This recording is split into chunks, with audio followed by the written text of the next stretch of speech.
لاہور میں ایک اپارٹمنٹ ہے میرا، چھوٹا سا ہے، زیادہ سامان وغیرہ بھی نہیں ہے۔ تم اس لڑکی کو لے کر وہاں جاؤ، پر تمہارا یوں بغیر کسی رشتے کے اس کے ساتھ رہنا ٹھیک نہیں ہے، اس لیے تمہیں اس سے نکاح کرنا پڑے گا۔ عمر کی آخری بات پہ داؤد سناٹوں کی زد میں آ گیا۔ دماغ تو خراب نہیں ہو گیا تمہارا؟ میں ایسا نہیں کر سکتا، داؤد نے اس کی بات سے نفی کی۔ تمہیں ایسا کرنا پڑے گا، اگر مدد کی ہے تو یہ کڑوا گھونٹ پینا پڑے گا، عمر نے کہا تو داؤد بنا جواب دیے کال کٹ کر گیا۔ دیکھیں آپ کا کوئی ولی وارث تو ہوگا نا، آپ اتنے سال کہاں رہی تھی؟ داؤد بہارے کے سامنے کھڑا ہوتا پھر سے پوچھنے لگا۔ چچا کے گھر رہتی تھی، وہ میرے سوتیلے چچا تھے، چچی بھی ساتھ ہوتی تھی۔ میرے چچا ایک جواری تھے جنہوں نے بہت پیسہ جوئے کی نظر کیا، جب پیسے ختم ہو گئے تو مجھے بیچ دیا، بہارے ٹوٹی ہوئی لہجے میں بولی۔ انبلیویبل، داؤد بس یہی بول پایا۔ اچھا سنیں، کچھ چوکا کے بعد داؤد پھر سے اس کو مخاطب کرنے لگا۔ جی سنائیں۔ بہارے اپنی سوجی آنکھیں اٹھائے اس کو دیکھنے لگی تو داؤد سوچنے لگا بات کیسے کرے، ہمیں نکاح کرنا ہوگا۔ داؤد ایک سانس میں بولا، نکاح؟ بہارے حیرت سے داؤد کو دیکھنے لگی جس نے 1 منٹ سے پہلے اتنا بڑا فیصلہ کر لیا۔ ہاں نکاح، آپ کو سپورٹ کرنے کے لیے کوئی رشتہ تو ہونا چاہیے نا، اگر آپ کی نظر میں کوئی ہے تو بتا دیں، میں اس سے کروا لوں گا آپ کا نکاح۔ داؤد نے کہا تو سٹ پٹائی، میں ایسی نہیں۔ بہارے چادر کا کونا پکڑے بولی تو داؤد ایسی سچویشن میں پہلی بار مسکرایا۔ ٹھیک ہے پھر نکاح ہونا چاہیے، حق مہر آپ کی مرضی کا ہوگا، ہمارا نکاح روایتی قسم کا نہیں ہوگا۔ آگے چل کر اگر آپ کو کوئی مل جاتا ہے، آپ مجھ سے الگ ہونا چاہے گی تو میں بنا سوال کیے آپ سے دستبردار ہو جاؤں گا، مگر فی الحال کے لیے ضروری ہے۔ داؤد کی بات پہ اس سے کوئی جواب نہیں بن پا رہا تھا، وہ بس خاموشی سے ایک ٹک سامنے کھڑی ہستی کو دیکھنے لگی جو ہر لحاظ سے بہتر تھا، پر وہ خود کیا تھی؟ کچھ بھی نہیں۔ مجھے کوئی اعتراض نہیں، یہ فیصلہ پورے 5 منٹ بعد اس نے لیا تھا، جس پہ داؤد نے شکر کا سانس تو نہیں البتہ گہرا سانس خارج کیا تھا۔ کچھ کھانا چاہے گی؟ داؤد کو اچانک خیال آیا۔ نہیں، بہارے نفیم سر ہلایا۔ ٹھیک ہے پھر سو جائے، میں یہیں صوفے پہ ہوں، داؤد نے کہا تو اس نے سر ہلانے پہ اکتفا کیا۔ اصل میں وہ اپنے فیصلے پہ سوچ و بچار کر رہی تھی، یہ فیصلہ اس نے مجبوری میں لیا تھا، اس کے پاس کوئی راستہ نہیں تھا سوائے ایک کے جو اس نے چنا تھا۔ تم نے درگاہ جانے کا کیوں سوچا؟ یامین گاڑی ڈرائیو کرتا مہروز سے پوچھنے لگا جو ونڈو سے باہر مناظر دیکھنے میں مہو تھی۔ ایسے ہی، چادر چڑھانی، منت مانگنی تھی کہ جب میڈیکل کا ٹیسٹ دوں گی تو چادر چڑھاؤں گی، اور سنا ہے درگاہ میں مانگی گئی ہر منت پوری ہوتی ہے، مہروز نے پرجوش آواز میں بتایا۔ منت وہ پوری ہوتی ہے جو آپ سجدے کی حالت میں اپنے رب سے مانگ کرتے ہیں، تم درگاہوں اور مزاروں پہ شوق سے جاؤ مگر وہاں کوئی منت مت مانگنا، یامین نے نرمی سے کہا۔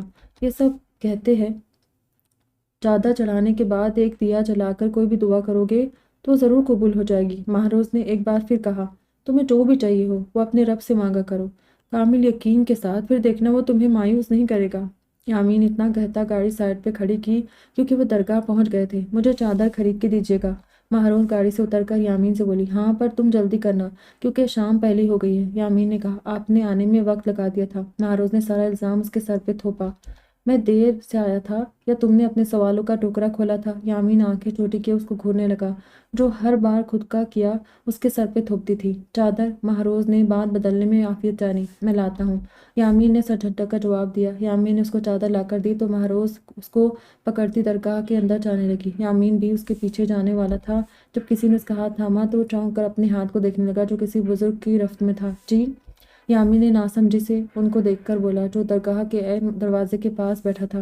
بیٹھو، بزرگ نے کہا تو یامین ایک نظر درگاہ میں داخل ہوتی مہروز پہ ڈالتا ان کے سامنے بیٹھ گیا۔ عشق کرتے ہو؟ بزرگ اس کے چہرے پہ نظر جماتا بولا تو یامین کتنے ہی پل ساکت سا ان کو دیکھنے لگا۔ جی؟ یامین نے بلا جھجک اعتراف کیا تو بزرگ کے چہرے پہ مسکراہٹ آئی۔ عشق کی منزل ہر ایک کا مقدر نہیں ہوتی، بزرگ نے کہا تو یامین کو لگا جیسے اس کا دل کسی نے مٹھی میں جکڑ لیا ہو۔ آپ کو اگر کچھ چاہیے تھا وہ بتا دے، مگر ایسی باتیں کرنے کی ضرورت نہ تھی، یامین سنجیدگی سے کہتا جیب سے والیٹ نکال کر کچھ پیسے اس بزرگ کے سامنے رکھے۔ مجھے کچھ نہیں چاہیے، میں تو بس تمہیں بتانا چاہتا تھا جس طرح کہ تم مسافر ہو اس میں کچھ بھی آسان نہیں ہوتا۔ بزرگ ان پیسوں کو دور کرتا بولا تو یامین نے سختی سے اپنے ہونٹ بھینچے اٹھ کھڑا ہوا۔ اس کو یہاں آنا ایک بیوقوفانہ عمل لگ رہا تھا۔ ماں چلو، یامین مہروز کے سامنے کھڑا ہوتا سنجیدگی سے بولا جو دیا جلا رہی تھی۔ آپ بھی دیا جلائے نا، دیکھیے کتنے پیارے دیے ہیں، مہروز اس کے اندر کی کیفیت سے لا علم ہو کر بتانے لگی۔ ماں چلو، بہت دیر ہو گئی ہے۔ یامین نے اس کا دستانے پہنے والا ہاتھ اپنی گرفت میں لیا جس پہ پہلی بار مہروز نے اس کے چہرے کو دیکھا جس پہ پریشانی کی رمق تھی۔ آپ ٹھیک ہے؟ مہروز نے پوچھا۔ ہاں میں ٹھیک ہوں، تم چلو۔ یامین اتنا کہتا باہر کے راستے چلا تو مہروز اپنی چادر کو نہ سنبھالتی اس کے ہم قدم جانے لگی جب اچانک اس کی نظر سر جھکائے بزرگ پہ پڑی۔ 1 منٹ، مہروز یامین سے کہتی اس بزرگ کے پاس بیٹھ گئی، جس پہ یامین نے گہری سانس لے کر رہ گیا، کیونکہ وہ وہی تھا جس سے کچھ دیر قبل اس کی بات ہوئی تھی۔ ماں اٹھو، یامین نے سنجیدگی سے کہا۔ جی بس 1 منٹ، مہروز اس کو جواب دیتی بزرگ کی طرف متوجہ ہوئی۔ بابا جی، مجھے دعا دے، آپ تو اللہ والے ہیں، آپ کی تو اللہ تعالیٰ ہر دعا قبول کرتا ہوگا۔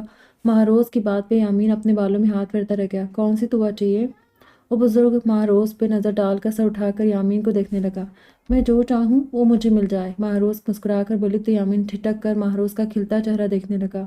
میری دعا ہے بچے پاک پروردگار تیری ہر جائز خواہش کو پوری کرے۔ بزرگ مہروز کے سر پہ ہاتھ رکھتا ہوا دعا تو اس کو دے رہا تھا، مگر نظریں یامین پہ تھی جو ان کی نظروں سے پریشان ہو رہا تھا۔ شکریہ، آپ کچھ پیسے دے؟ مہروز بزرگ کا شکریہ ادا کرتی یامین کو دیکھ کر بولی۔ مجھے اس کی ضرورت نہیں، بزرگ نے مسکرا کر انکار کیا۔ تو آپ کو کیا چاہیے؟ مہروز مایوس ہوئی۔ بس اگر کبھی تمہارے دروازے پہ سوالی آئے تو اس کو خالی ہاتھ مت لوٹانا۔ بزرگ کی بات اس کے سر پہ سے گزری۔ اس نے محسوس کیا جیسے بزرگ کی نظریں مسلسل یامین پہ جمی ہوئی تھی۔ ٹھیک ہے، مہروز اپنا وہم سمجھ کر ان کو جواب دیتی اٹھ کھڑی ہوئی۔ مامی پریشان ہو گئی ہوگی، یامین باہر آتا اس کے لیے فرنٹ سیٹ کا دروازہ کھول کر بولا۔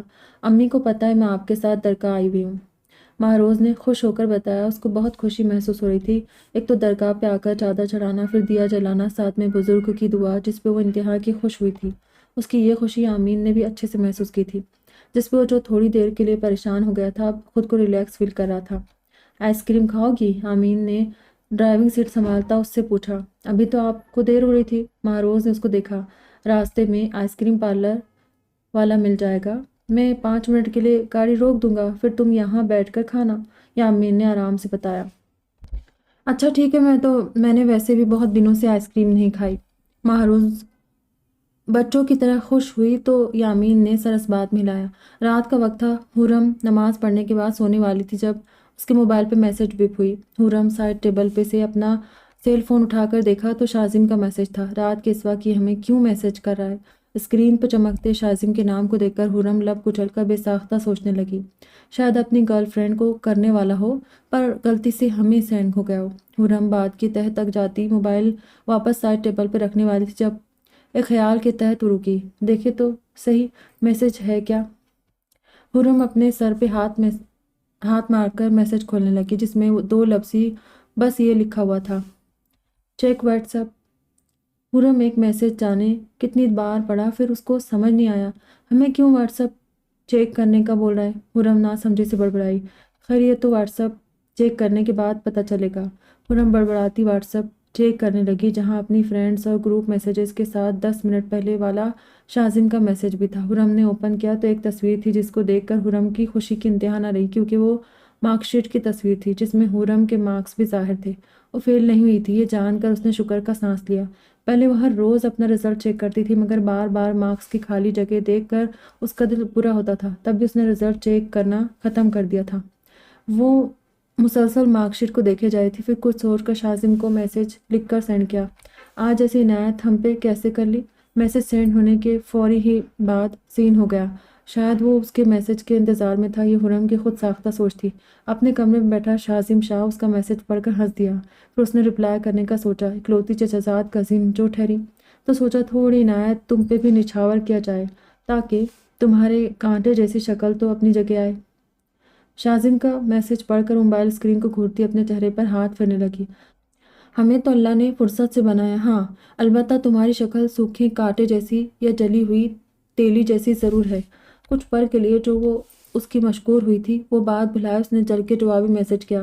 اس خوش فہمی سے نکل آؤ محترمہ، مانا کہ 10-12 سال سے تمہاری چاند گرہ والی شکل نہیں دیکھی، مگر جتنی دیکھی ہوئی ہے اس سے اچھے سے اندازہ لگا سکتا ہوں کتنے تم ابصرہ ہو۔ حرم کے میسج نے آگ ہی تو لگا دی تھی، چاند گرہ والی شکل۔ حرم کا منہ شوق کی کیفیت میں کھل گیا۔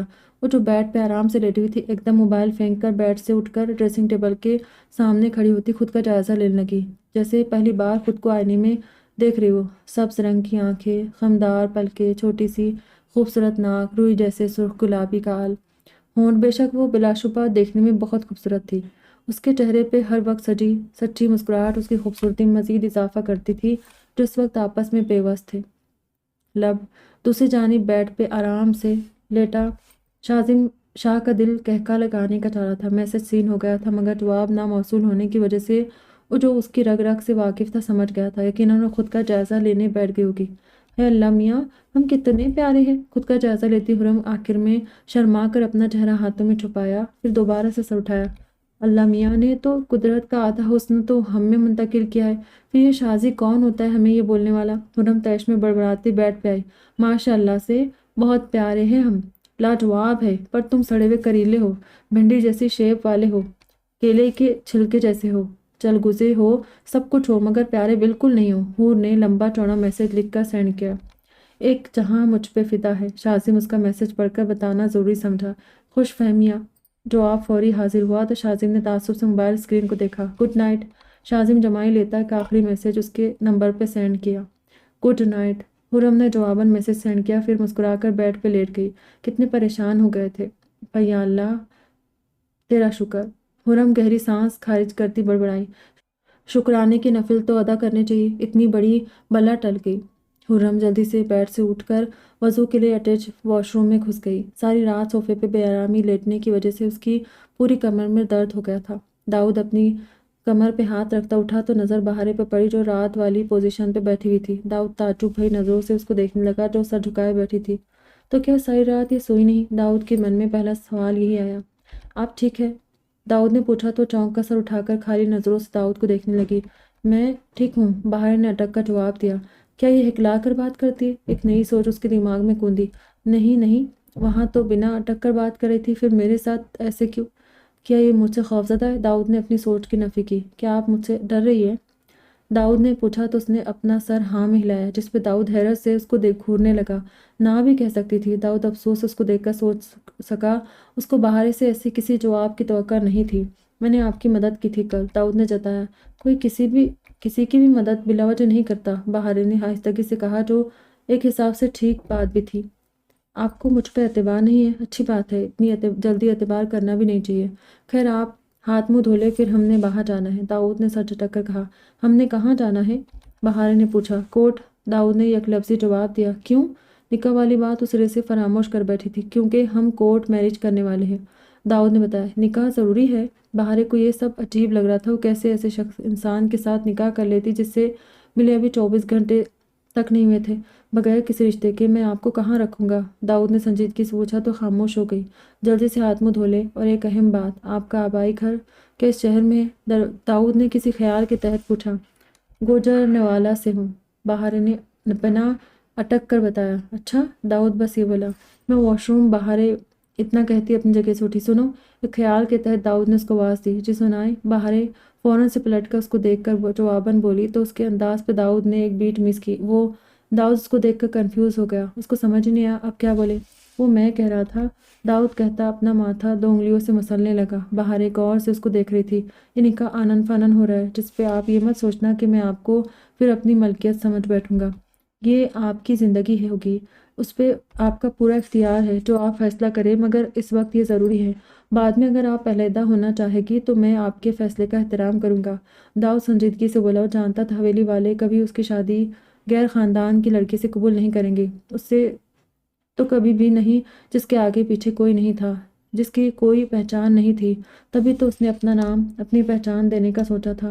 سامنے کھڑی لڑکی چاہے اس کو کسی جگہ پہ بھی ملی تھی، یا یہ بات اس کے لیے میٹر نہیں کرتی تھی، کیونکہ وہ یہ بات بھی جانتا تھا کہ وہ لڑکی پاکیزہ تھی، حیا والی تھی، جس کا اندازہ اس کو کچھ پل میں ہی ہو گیا تھا۔ اگر وہ کسی بات سے انجان تھا تو یہ بات تھی کہ اگر گاؤں میں یا حویلی والوں میں سے کسی کو پتہ چل گیا اس نے نکاح کیا ہے، وہ بھی بن بتائے، ایسی لڑکی سے جو ایک طوائف خانے سے ملی تھی، تو سب کا رد عمل کس حد تک شدید ہوگا، جس کے بارے میں داؤد سوچے بنا بہت بڑا قدم اٹھا رہا تھا۔ یہ سب تو کر تو رہا تھا، مگر انجانے میں بہارے کی زندگی خطرے میں ڈالنے لگا تھا، جس کا اندازہ فی الوقت داؤد کو نہیں تھا۔ جی شکریہ۔ بہارے نے پہلی بار مشکور نظروں سے اس کو دیکھا تھا۔ وہ اپنوں کی ستائی ہوئی لڑکی تھی جس کو کوئی غیر سہارا دے رہا تھا۔